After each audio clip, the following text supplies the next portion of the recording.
Okey, hari ni Ken Sediti nak sharekan kepada kawan-kawan 5 perkara yang menyebabkan motor kawan-kawan jam. Yang pertama, minyak enjin kering, minyak 40. Yang kedua, minyak enjin lambat sampai ke kawasan head block. Yang ketiga, oil pump pakai standard.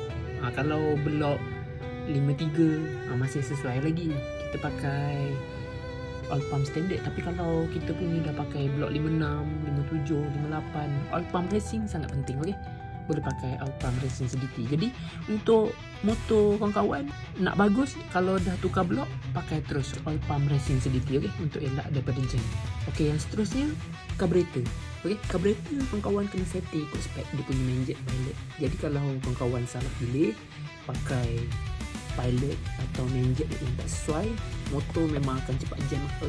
Jam blok. Okay. Blok panas, lepas tu piston cair. Okay. Jadi yang seterusnya yang menyebabkan motor kawan-kawan jam, okay, masa pasang blok baru, piston tu terlalu fit. Okay. Piston ring dengan blok tu terlalu fit. Jadi dia ketat, kawan-kawan lenjan, okay, tak ingat dunia, jadi habis jam panas. Sebab blok tu dia terlalu fit. Jadi kena pakai yang ikut anggaran kiraan yang sesuai lah. Okay. Jadi itu saja konsep Ken Sediti. Okay. Semoga bermanfaat.